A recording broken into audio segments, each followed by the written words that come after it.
রাসূলুল্লাহ সাল্লাল্লাহু আলাইহি সাল্লামের নিকটে আবু জার রাদিয়াল্লাহু তাআলা নামে একজন সাহাবী, তিনি এসে বলছেন, আল্লাহর নবী আমাকে নেতা বানিয়ে দেন, আমি নেতা হতে চাই, আমি দায়িত্বশীল হতে চাই, আমি ইউনিয়নের নেতা হতে চাই, আমি আপনার পৌরসভার নেতা হতে চাই, আমি উপজেলার নেতা হতে চাই, আমি জেলার নেতা হতে চাই, আমি দেশের নেতা হতে চাই। এইটা আমাদের এখন মনের আকাঙ্ক্ষা।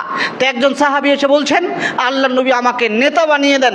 তখন রাসূলুল্লাহ সাল্লাল্লাহু আলাইহি সাল্লাম বলছেন যে, ইয়া আবা যাররিন, হে আবু জার, তুমি নেতা হতে চাও, তুমি নেতৃত্ব চাও, শোনো, ইন্নাকা দাঈফুন, আমি তো তোমাকে দেখছি তুমি অত্যন্ত দুর্বল। মানুষকে পরিচালনা করার ক্ষেত্রে তোমার স্বভাব সুলভ অত্যন্ত নরম এবং তুমি অত্যন্ত দুর্বল। ওয়া ইন্নাহা আমানাতুন ওয়া ইন্নাহা ইয়াউমাল কিয়ামাতি খিজুন ওয়া নাদামাতুন, মনে রেখো, এই যে তুমি নেতা হতে চাচ্ছ, এইটা একটা আমানত। নেতৃত্ব নেওয়াটা বা নেতৃত্বের গুণ নেওয়া, এইটা আমানত। আর এর জন্য কিয়ামতের মাঠে মানুষ হবে অপমানিত, মানুষ হবে লাঞ্ছিত, মানুষ হবে লজ্জিত। কিয়ামতের মাঠে নেতৃত্বের কারণে, নেতা হওয়ার কারণে মানুষ হবে অপমানিত, মানুষ হবে লজ্জিত, মানুষ হবে লাঞ্ছিত। যে ব্যক্তি এই নেতৃত্বকে সঠিকভাবে গ্রহণ করে এবং সঠিকভাবে মানুষের উপরে প্রয়োগ করে, নেতৃত্ব সঠিকভাবে পরিচালনা করে, সে হবে কিয়ামতের মাঠে সম্মানিত, সে ব্যক্তি পাবে নাজাত। আর যে ব্যক্তি এইটাকে সঠিকভাবে ব্যবহার করবে না, সে কিয়ামতের মাঠে ধরা খাবে, লাঞ্ছিত হবে, অপমানিত হবে, শাস্তির উপযুক্ত হবে।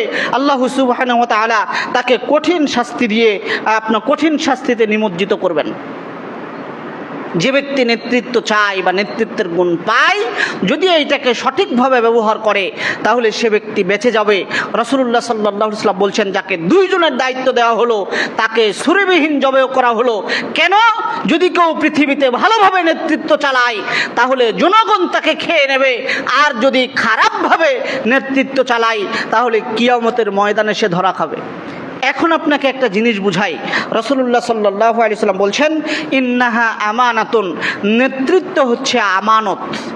তো এইটাকে যে ভালোভাবে পালন করবে সে বেঁচে যাবে, আর যে আপনার যথাযথ এর ব্যবহার করবে না, সে ধরা খাবে। আজকে আপনার আশেপাশে, আপনার গ্রামে গঞ্জে বলেন, আপনার শহরে বলেন, যত নেতা আছে, কে কতজন আপনার হকভাবে নেতৃত্ব পালন করছে, নেতার দায়িত্ব পালন করছে? কতজন নেতৃত্বের দায়িত্ব হকভাবে পালন করছে? যারা আমার অনুগত, যাবতীয় সুযোগ সুবিধা তাদের; যারা আমার অনুগত নয়, তাদের কোনো সুযোগ সুবিধা নাই। সারা দেশ, সারা পৃথিবী, শুধুমাত্র আপনার আমার দেশ নয়, আপনার আমার শহর নয়, আপনার আমার গ্রাম নয়, সারা দেশ, সারা পৃথিবীতে একই চলছে। সম্মানিত উপস্থিতি, রাসূলুল্লাহ সাল্লাল্লাহু আলাইহি ওয়াসাল্লাম বলছেন যে, আবু জার, অতএব আমি আমার জন্য যেটা পছন্দ করি, তোমার জন্য আমি তাই পছন্দ করি। যদি তুমি মানুষের বা নেতৃত্বের আমানত নেও, তাহলে তুমি তা সঠিকভাবে পালন করতে পারবে না। অতএব তুমি মানুষ পরিচালনার বা নেতৃত্বের দায়িত্ব গ্রহণ করো না, আর এতিমদের সম্পদের কোনো দায়িত্ব তুমি গ্রহণ করো না। যদি তুমি নেতা হও, তাহলে তুমি মানুষের উপরে সঠিকভাবে শাসন কার্য পরিচালনা করতে পারবে না। আর যদি তুমি এতিমের সম্পদের দায়িত্বশীল হও, তাহলে তুমি তা সঠিকভাবে আমানত রক্ষা করতে পারবে না। সম্মানিত উপস্থিতি, আপনাকে যেটা বুঝাচ্ছিলাম যে আমানতদারিতার মধ্যে সবচেয়ে বড় আমানতদারিতা হচ্ছে নেতৃত্ব। সবচেয়ে বড় আমানতদারিতা হচ্ছে নেতার গুণ বা নেতা হওয়া। কেননা আপনি একটা এলাকার নেতৃত্ব নিলে, ওই এলাকার প্রত্যেকটা মানুষের দায়িত্ব, প্রত্যেকটা মানুষের সুযোগ সুবিধা নিশ্চিত করা আপনার দায়িত্ব, যা আমাদের সমাজের, আমাদের দেখার কোনো নেতা পারে না। যদি না পারেন তাহলে আপনি ধরা খাবেন, আর যদি পারেন তাহলে জনগণ আপনাকে খেয়ে ফেলবে।